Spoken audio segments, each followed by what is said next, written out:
नोरमा group, जो सोचता है वो करता है। आपके अपने सपनों का आशियाना। बीपीएससी सुनते ही आपको सीधे सीधे नज़र आ रहा होगा कि बीपीएससी यानी कि री एग्ज़ाम का के लिए जो बच्चे लगातार महीनों से बैठे हुए हैं, धरना प्रदर्शन कर रहे हैं, री एग्ज़ाम की डिमांड कर रहे हैं, उनके चेहरे पर एक खुशी।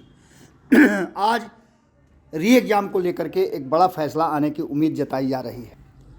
जैसा कि आप सभी जानते हैं कि बीपीएससी के द्वारा जो 70वीं बीपीएससी प्रीलिम परीक्षा ली गई थी, उस परीक्षा को लेकर के कई तरह की बातें सामने आई हैं।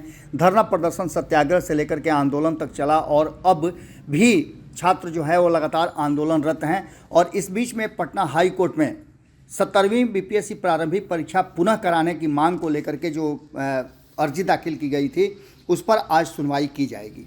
इसको लेकर के खास करके छात्रों में और छात्रों का साथ दे रहे जो शिक्षक हैं या फिर अन्य लोग हैं, उन लोगों में काफ़ी जो पॉजिटिव वाइब आ रही है कि कहीं ना कहीं कोर्ट जो है उनके पक्ष में फैसला ले सकता है। जस्टिस अरविंद सिंह चंदेल के सिंगल बेंच पप्पू कुमार व अन्य द्वारा दायर याचिका पर सुनवाई करेंगे। इससे पहले 31 जनवरी को हियरिंग नहीं हो पाई थी। आपको बता दें कि इसके परिणाम भी आ गए हैं। री एग्ज़ाम के जगह पर जो खास करके जहाँ जहाँ गड़बड़ियाँ होने की सूचना थी, उन सेंटरों के एग्ज़ाम रद्द करके वहाँ परीक्षा कराए गए हैं। लेकिन छात्रों का कहना ये है कि पूरी परीक्षा ही रद्द करके नए तरीके से परीक्षा कराई जानी चाहिए। 30 जनवरी को 70वीं पीटी को रद्द करवाने के लिए पटना के कैंडिडेट्स ने 8 घंटे तक उग्र प्रदर्शन किया था। इस दौरान 3 बार कैंडिडेट्स और पुलिसकर्मियों के बीच में झड़प हुई थी। इसके बाद भी बहुत सारी चीज़ें देखने को मिली थी। आपको बता दें कि सुबह 11 बजे से शुरू हुआ प्रदर्शन रात के 7 बजे तक जाकर के ख़त्म हुआ और इस बीच में कई बार झड़प हुई। ये पूरे देश दुनिया तक खबर गई। 16 जनवरी को हुई सुनवाई के दौरान हाईकोर्ट ने 30 जनवरी से पहले बीपीएससी को एफिडेविट देने की बात कही थी। हालांकि कोर्ट ने पीटी एग्ज़ाम पर रोक लगाने से इनकार कर दिया था, लेकिन प्रशांत किशोर की पार्टी जनसुराज समेत कई अन्य याचिकाओं के कारण बीपीएससी 70वीं पीटी री एग्ज़ाम को लेकर के पटना हाई कोर्ट में दायर की गई है। इसे अब एक साथ जोड़कर फैसला सुनाए जाने की बात कही जा रही है। जनसुराज के अलावा पूर्णिया सांसद पप्पू यादव और खान सर की ओर से भी हाई कोर्ट में याचिका दायर की गई है। इसमें री एग्ज़ाम कराने और प्रदर्शनकारी अभ्यर्थियों के खिलाफ दर्ज एफआईआर को वापस लेने की मांग की जा रही है।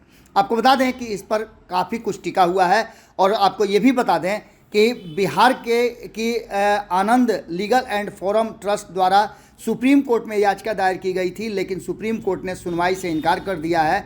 मुख्य न्यायाधीश संजीव खन्ना और जस्टिस संजय कुमार, जस्टिस केवी विश्वनाथन की बेंच ने सुनवाई के दौरान कहा था कि आपको आर्टिकल 226 के तहत पटना हाई कोर्ट में जाना चाहिए। इसके साथ साथ और भी कई बातें सामने नजर आई हैं।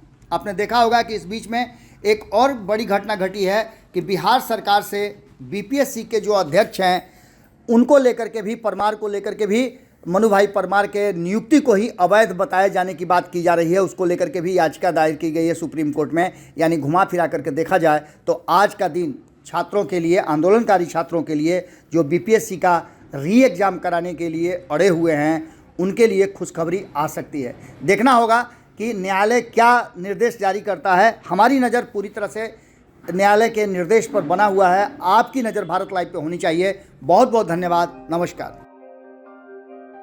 आपके सपनों को हमने सजाया है। ई होम्स पैनोरामा को हमने बनाया है। ई होम्स मेरा एक सपना था जिस पे मैं पिछले 4 साल से काम कर रहा था। हमने जो बनाया है वो सबने है माना। ई होम्स पैनोरामा में हो आपका भी आशियाना। और फाइनली हमने 2021 में इस प्रोजेक्ट को लॉन्च किया। बहुत लोग अप्रिशिएट कर रहे हैं कि पूर्णिया जैसे शहर में, बिहार के, एक तो बिहार की बात करें, उसमें भी पूर्णिया जैसे छोटे जगह में इस तरह का लाइफस्टाइल देना, ये सुन के हम लोगों को बहुत अच्छा लगता है। ई होम्स में हमने कुछ और भी किया है, जैसे हम जिस जगह में रह रहे हैं हमारे फैमिली सिक्योर हो, उनको सिक्योरिटी का ध्यान में रखा है। आपकी सुविधा और सुरक्षा आपके लिए खास है, ये आपका विश्वास है। इसमें आर्टिफिशियल इंटेलिजेंस का 7 लेयर सिक्योरिटी का हमने इस्तेमाल किया है। लस ग्रीन कैंपस को बनाया है। यदि हमारा बाउंड्री वाल है तो वो वर्टिकल गार्डन है। ये जितनी भी फैसिलिटी होता है एक इंटरनेशनल टाउनशिप में ई होम्स है, ये हम लोग विश्वास नहीं कर पा रहे हैं। जो भी हमारे मित्र दोस्त या जो भी हमारे बाहर के बाहर आते हैं तो हम लोगों को बहुत अच्छा सुनने को मिलता है और बहुत अच्छा क्रेडिट मिल रहा है। वो सारा हमने सिर्फ एक बिल्डिंग नहीं बनाया, हमें एक बहुत अच्छा लाइफस्टाइल दिया ई होम्स में, और मेरा एक सपना था जिसको मैं आज फुलफिल होते हुए देख पा रहा हूँ। ये आपका आवास है। ई होम्स पैनोरामा में अब आपका निवास है। E Homes Panorama, luxurious lifestyle redefined. Panorama group, जो सोचता है वो करता है। अगर ये वीडियो पसंद आई और वह बिहार के राजनीति और बिहारियत से सरोकार रखेनी तो सब्सक्राइब बटन दबा के चैनल के सब्सक्राइब कर ली। ओजे एगो घंटी बा, ओकरा बटन दबा देला से कुल सटीक और मारक खबर रुआ मुफ्त में मिल जाई। अगर रुआ पत्रकारिता के हमनी के नया प्रयोग में सहयोग कर चाहतानी तो ज्वाइन बटन दबा दी। पेटीएम नंबर नोट कर ली 9386816700।